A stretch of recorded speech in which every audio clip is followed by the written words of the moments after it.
এবং মজাদার রেসিপি। তো প্রথমে বেটে এরকমভাবে ভর্তা করা হয়েছে, মজাদার এবং ইয়াম্মি একটি আইটেম।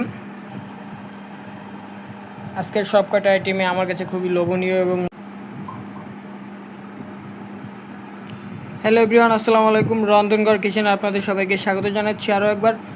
আজকে নিয়ে চলে আসলাম আরও কিছু স্পেশাল এবং মজাদার রেসিপি। তো প্রথমে এখানে এই যে দেখুন, দেখা যাচ্ছে এটা হচ্ছে কচু ভর্তা। কচু শিলপাটায় বেটে এরকমভাবে ভর্তা করা হয়েছে।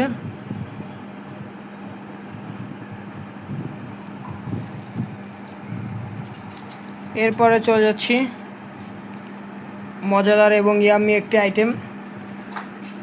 এখানে গলদা চিংড়িগুলো, একটু ছোট সাইজের গলদা চিংড়ি, এগুলো দো পেঁয়াজা করে ভুনা করা হয়েছে।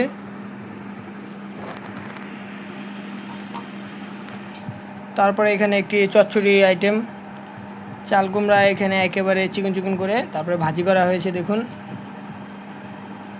আজকের সব কটা আইটেমে আমার কাছে খুবই লোভনীয় এবং মজাদার। গরম গরম ভাতের সঙ্গে এই আইটেমগুলো খেতে খুবই দারুণ লাগবে। তো আপনাদের কাছে কোন আইটেমটি বেশি ভালো লাগলো তা অবশ্যই আমাকে কমেন্টের মাধ্যমে জানাবেন। দেখা হচ্ছে পরবর্তীতে নতুন কোনো একটি ফুড ব্লগিং এপিসোড নিয়ে। ততক্ষণ সবাই সুস্থ থাকবেন, ভালো থাকবেন।